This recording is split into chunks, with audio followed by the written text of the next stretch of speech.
Delhi NCR का गुरुग्राम एक ऐसा इलाका है जहां पर हर साल जब भी बारिश होती है तो वहां पर ना सिर्फ जल भराव की समस्या निकल के सामने आती है बल्कि ट्रैफिक की वजह से लोगों को खासा दिक्कतों का सामना करना पड़ता है। गुरुग्राम के कई इलाकों में लोग काफ़ी परेशान हो जाते हैं, लेकिन आज जब आज तक की टीम ये जानने के लिए पहुंची कि हर बार एक ही तरह की समस्या क्यों सामने आती है और इसका समाधान क्यों नहीं निकल रहा, तो एक चीज़ जो सामने निकल के आई वो ये कि गुरुग्राम का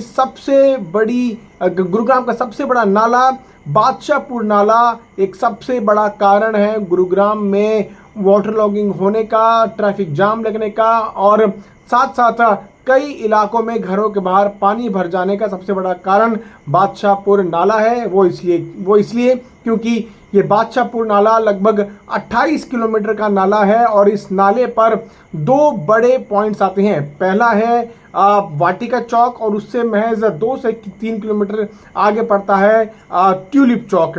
आज जब हम वाटिका चौक पहुंचे तो वहां पर हमने देखा कि गुरुग्राम के इस बादशाहपुर नाले का जो ट्यूलिप चौक वाला इलाका है वहाँ पर ओपन ड्रेन है।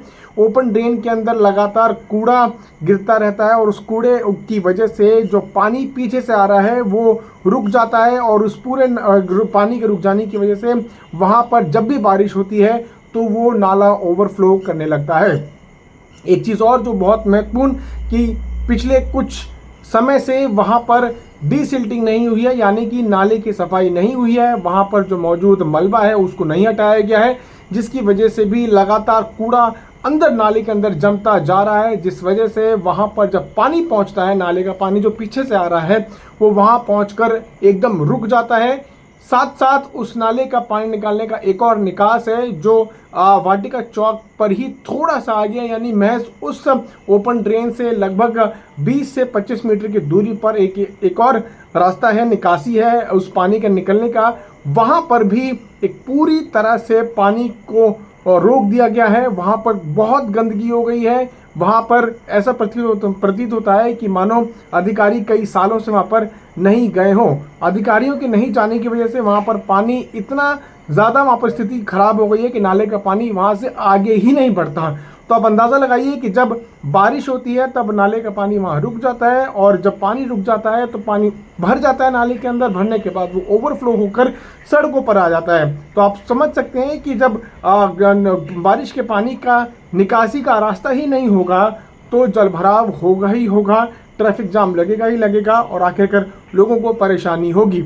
इस वाटिका चौक से जब हम आगे बढ़े, महज 2 से 3 किलोमीटर आगे बढ़ने के बाद हमने ये देखा कि वहाँ पर जो है पानी आराम से फ्लो कर रहा है, यानी कि ये बादशाहपुर के लगभग 10 किलोमीटर का वो हिस्सा है जहाँ पर नाला आराम से चलता है, इसमें कोई दिक्कत नहीं है। लेकिन लगभग 18 किलोमीटर का वो इलाका है बादशाहपुर नाले का जहाँ पर गंदगी है, जहाँ पर सफाई नहीं की गई, जहाँ पर इलीगल इंक्रोचमेंट है, वहाँ पर कई इलीगल कंस्ट्रक्शन कर दिए गए हैं और इस वजह से लगातार नाले के पानी में रुकावट आ रही है, जिससे जब भी बारिश होती है जल भराव हो जाता है। और अब ये बहुत बेहद ज़रूरी है अथॉरिटीज़ के लिए कि वो इन इलाकों में जाएं, वहाँ पर साफ़ सफाई करें ताकि नाले के पानी के निकासी का रास्ता आराम से बन सके। दिल्ली से मैं पीयूष मिश्रा, आज तक के लिए।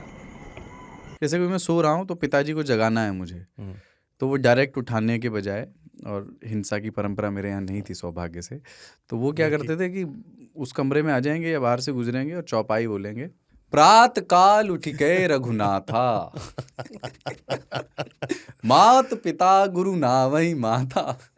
कभी कभी मैं गुस्से में उठ करके अरे पापा चरण स्पर्श किया और सो गया। मैंने कहा अब मत उठाना।